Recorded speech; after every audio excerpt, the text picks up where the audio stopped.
अग्रवाल जी हमारे साथ जुड़ चुके हैं। अभय जी नमस्कार, शुक्रवार, और यकीन मानिए ये हफ्ता काटना मुश्किल हो गया क्योंकि प्राइस एक्शन बहुत बहुत अगर आप देखें थिन थे, थोड़े बहुत अर्निंग स्पेसिफिक थे, बट इंडिसेस मोर और लेस रेंज में है। पहले तो बताइए मार्केट का सेटअप लग कैसा रहा है।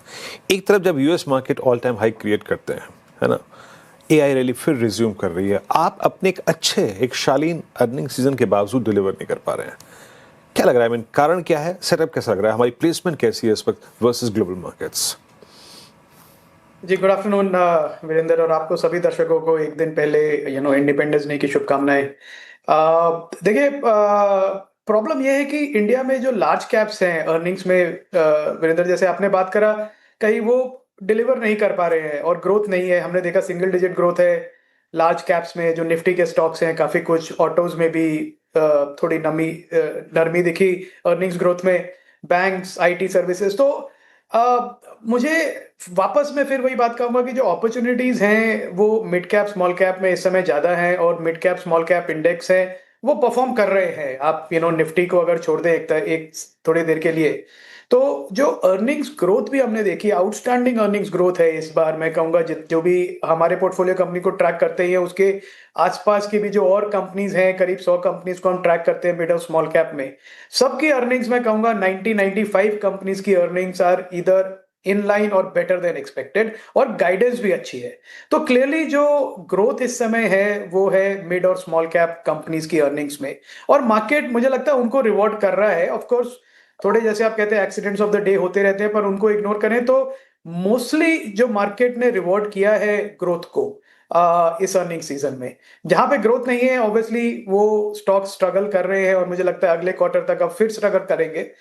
पर वो इंडेक्स के स्टॉक्स हैं तो इसलिए थोड़ा ये लगता है कि इंडेक्स क्यों नहीं परफॉर्म कर रहा है हमारा, जबकि बाकी जो कंट्रीज हैं उनके इंडाइसेस ऑल टाइम हाइस पे है, पर वो उनके इंडेक्स में इनोवेटिव स्टॉक्स हैं, एआई स्टॉक्स हैं, तो उस उनका स्ट्रक्चर अलग है। वीरेंद्र मैं कहूंगा, तो मुझे इस बात की चिंता नहीं है कि मार्केट हमारा ऑल टाइम हाई पे नहीं जा रहा है। मुझे लगता है कि जो स्टॉक स्पेसिफिक रैलीज हैं, जो इन्वेस्टर्स के लिए अपॉर्चुनिटीज हैं, वो बहुत सॉलिड हैं अभी भी।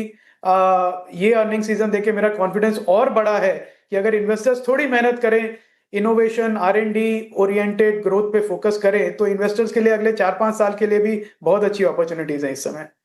गुड आफ्टरनून अभय जी। अपॉर्चुनिटीज़ है मार्केट में, आप कह रहे हैं थोड़ा ग्रोथ इनोवेशन वाले काउंटर्स पे फोकस किया जाए। अच्छा, ये जो निफ्टी इंटरनेट कंपनीज है या फिर न्यू एज स्टॉक्स, अगर ऐसे रखूँ मैं इसको, कार्ट रेट तो आपने बहुत पहले बोला था सर, उसके बाद तो एक तरफा रैली हमने देखी और अभी भी आज भी के सत्र में भी ऊपर है। अर्बन कंपनी ने चलना शुरू किया, पेटीएम हमने चलता हुआ देखा, ये सारे काउंटर्स फोकस में आए हैं। तो क्या इन इमर्जिंग काउंटर्स को थोड़ा और अब एम्फेसिस देना चाहिए इस मार्केट में? क्या नजरिया है आपका? नहीं, बिल्कुल देना चाहिए श्रेया। मुझे लगता है ये जो कंपनीज हैं ये कंपनीज ऑफ द फ्यूचर हैं, और ये जब लिस्ट हुई थी तो उस समय इन्वेस्टर्स की एक्सपेक्टेशन बहुत हाई थी, और उसके बाद हमने काफी स्टॉक्स में करेक्शन भी देखा। जैसे कुछ कंपनीज का नाम आपने भी लिया, पेटीएम, नाइका, इस तरह की कंपनीज जो थी वो काफी प्राइस प्रेशर में आई थी लिस्टिंग के बाद। पर मुझे लगता है कि फिर प्राइस, हमने देखा कि दो चीजें, एक तो टाइम करेक्शन हुआ वैल्यूएशन में, साइडवेज चले ये स्टॉक काफी समय तक। इन्वेस्टर्स ने कहा कि अब इनको बैक नहीं करेंगे जब तक ग्रोथ वापस ना आए, और पिछले 2 क्वार्टर में, स्पेशली इस क्वार्टर में देखा सबके नंबर्स इंप्रूव हुए हैं, यूनिट लेवल इकोनॉमिक्स इंप्रूव हुए हैं। क्योंकि पहले जो हर डिलीवरी होती थी, हर प्रोडक्ट बेचा जाता था, उसमें लॉस होता था, अब वो प्रॉफिट की तरफ बढ़ रहा है, और वॉल्यूम में कोई कमी नहीं है क्योंकि ये नेशनल लेवल ब्रांड है विद नेशनल लेवल प्रेजेंस। तो इस समय डेफिनेटली, जैसे मैंने कहा कि इन्वेस्टर्स अपॉर्चुनिटी वो ढूंढते हैं जहां पे क्लियर प्रेजेंट ग्रोथ हो, और जो वैल्यू इन्वेस्टिंग है, मुझे लगता है कि अब वो एक फैट जो है उसका कम हो गया है। लोग अपॉर्चुनिटीज ग्लोबली ढूंढ रहे हैं ग्रोथ की। तो ये जो न्यू एज कंपनीज हैं, और ये काफी अलग सेगमेंट्स में है, जैसे कंज्यूमर इंटरनेट की आपने बात करी, फिर टेक्नोलॉजी बेस्ड पेमेंट सिस्टम्स हैं, फिनटेक कंपनीज हैं, D2C कंपनीज हैं, अक्रॉस द बोर्ड ग्रोथ है इनमें। और मुझे लगता है कि कंज्यूमर कंपनीज जो इंटरनेट के थ्रू, टेक्नोलॉजी के थ्रू सर्विसेज प्रोडक्ट डिलीवर कर रहे हैं, अगले 2-3 साल के लिए बहुत क्लियर ग्रोथ पाथ है उनके लिए श्रेया। अच्छा अभय जी, अभी एक दिन कार्यक्रम में हमारे साथ कोटेक से वो थे नीलेश जी। एक बड़ी अच्छी बात उन्होंने कही कि अब मैं जब उनसे डिफेंस के बारे में प्रश्न पूछा ना, तो कहते कि अब आपको एयरक्राफ्ट कैरियर्स, आपको एयरक्राफ्ट दुश्मन की ट्रैजेक्टरी में या फिर जोन्स में ले जाने नहीं है, आपको यहीं से बैठ के फायर एंड फॉरगेट वाले हिसाब किताब पे काम करना पड़ेगा। कोई डिफेंस कंपनी है ऐसे में आपके पास जो कि ऐसे इक्विपमेंट्स जैसे आई मीन स्पेशली ड्रोन्स पे काफ़ी फोकस कर रही हो, आपने पीएमएस में इंक्लूड किया हो? जी, हमारे मॉडल पोर्टफोलियो में वीरेंद्र एक कंपनी है, मैंने पिछली बार बात भी करी थी, एस्ट्रा माइक्रोवेव। और उसके अलावा और भी कंपनीज हैं जो हम देख रहे हैं। मुझे लगता है कि एक समय था करीब 2 साल पहले, 1.5-2 साल पहले तक, जब इन्वेस्टर्स के पास ज़्यादा चॉइसेस नहीं थी इस सेगमेंट में, और वो एक ले दे के पीएसयू स्टॉक्स का ही नाम आता था।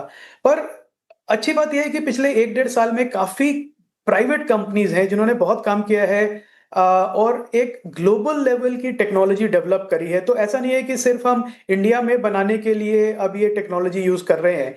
ये जो टेक्नोलॉजी, जो इंडियन कंपनी, जो आप रडार स्पेस में देख लें या फिर सेंसिंग में, जियो लोकेशन मैपिंग में, ड्रोन्स डेफिनेटली, और ड्रोन्स तो हर तरह के, एग्री में एक बड़ा, इस समय ड्रोन का सबसे बड़ा यूज एग्री स्पेस में है, एग्री टेक में। तो हमारा जो एक वेंचर कैपिटल फंड है उसने काफी इन्वेस्ट किया है ड्रोन कंपोनेंट मैन्युफैक्चरर्स में। और डिफेंस में भी मैं कहूंगा कि जो डिफेंस का कंपोनेंट इकोसिस्टम है वो इंडिया में बहुत स्ट्रांगली डेवलप हो रहा है अभी। तो अगर हम बड़े टैंक्स, बड़े एयरक्राफ्ट, बड़े शिप्स की बात छोड़ दें, पर एक जो कंपोनेंट्स हैं उसमें जो हम काफी डिपेंडेंट थे रशिया पे स्पेशली, और इंटरनेशनल कंट्रीज पे, मुझे लगता है पिछले साल भर में हमने बहुत प्रोग्रेस करी है कंपोनेंट्स को इंडिया में डेवलप करने की, और डिफेंस फोर्सेस भी उसको काफी रैपिडली अडॉप्ट कर रही हैं। तो अगेन मुझे लगता है कि 10-12 कंपनीज हैं प्राइवेट सेक्टर में इंडिया में इस समय जो डिफेंस कंपोनेंट सिस्टम पे बहुत अच्छा काम कर रही हैं, और ये उसके बियॉन्ड भी एक्सपैंड करेंगे और ग्लोबल लेवल पे भी काम करेंगे। तो आई थिंक ये गोल्डन पीरियड है इंडियन डिफेंस कंपोनेंट कंपनीज को, अगर मैं कहूँ तो। डिफेंस पे बात हो गई। अच्छा, अभी आपने अभय जी कहा कि थोड़ा सा आप कन्वेंशनल थिंकिंग से बाहर निकल कर इनोवेशन वाले और न्यू एज स्टॉक्स, या फिर जहाँ पर और ज़्यादा डिमांड देखने को मिल रही है पूरे इकोसिस्टम को देखते हुए, वैसे आपको मौके तलाशने चाहिए। तो सर, आज मेरी प्राइज इंडस्ट्रीज़ के मैनेजमेंट से बात हो रही थी, वो डेटा सेंटर को लेकर काफ़ी अग्रेसिव हैं। जिस तरीके से ऑटो सेल्स के आंकड़ों में भी हमने देखा ईवी को लेकर काफ़ी अग्रेशन देखने को मिला है, आंकड़े ने भी उस बात की तस्दीक की है। ईवी, डेटा सेंटर, सेमीकंडक्टर, ये सारे थीम्स को प्ले करना है तो कैसे किया जाए? आई थिंक अच्छी बात यह है कि बहुत अपॉर्चुनिटीज हैं, इन्वेस्टर्स को बस ये डिसाइड करना है कि कहाँ पे उनको बेट करना है। ईवी का स्पेस इतना बड़ा है, उसमें हम ओईएम्स, जो बड़ी ऑटो कंपनीज हैं, 2 व्हीलर 4 व्हीलर, वो ईवी तो बनाती है, उनके साथ उनके जो पूरा कंपोनेंट इकोसिस्टम है ईवी का, पावर ट्रेन्स हैं उसमें सेंसर्स हैं। हर ईवी में करीब 90 से 100 सेंसर्स लगते हैं, जिसमें सेमीकंडक्टर भी जाता है, मॉड्यूल बनते हैं, उन कंपनीज को बैक करना। फिर आपने जो बात करी अभी डेटा सेंटर्स की, डेटा सेंटर तो एक बिल्डिंग और रियल एस्टेट की बात छोड़ दे, पर उसके अंदर जो रैक्स जाते हैं, सर्वर्स बनते हैं, उनका कूलिंग सिस्टम्स हैं, liquid cooling plus air cooling, वो सिस्टम्स हैं, प्लस पावर बैकअप उनका। और सेमीकंडक्टर में जाएंगे तो सेमीकंडक्टर डिजाइन, सेमीकंडक्टर ओसैट पैकेजिंग, जो करीब 12 प्लांट इंडिया में बन रहे हैं इस समय ओसैट पैकेजिंग की। पहली बार सीजी पावर जैसी कंपनी ने इंडिया से एक packaged consignment of semiconductor export किया। ये हमारे हिस्ट्री में पहली बार हुआ कि एक इंडियन कंपनी ने इंडियन पैकेज्ड सेमीकंडक्टर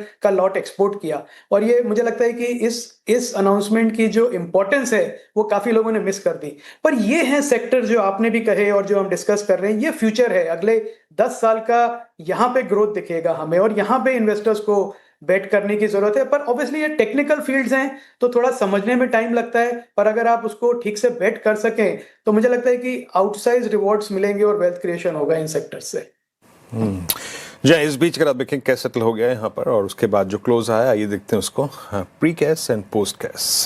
पहले निफ्टी का लेके आइएगा। निफ्टी सेटल हुआ है लगभग 11 पॉइंट के प्रीमियम के साथ। तो प्री कैश और पोस्ट कैश में लगभग 24,355 के मुकाबले लगभग 24,366 पे।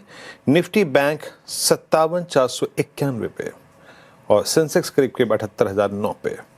तो 78 पॉइंट के डिफरेंशियल यहाँ पे, 32 पॉइंट के यहाँ पर, और 11 पॉइंट का अगर आप देखें तो निफ्टी में है।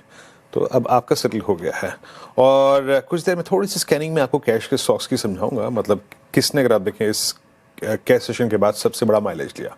बट एक और चीज़ है अभय जी, टेलीकॉम में अब प्राइस हाइक्स आ रहे हैं और थोड़े बहुत नहीं, सब्सटेंशियल प्राइस हाइक्स, और वो सस्टेन कर रहे हैं। डिमांड भी हायर प्राइस पे बहुत स्ट्रॉन्ग है।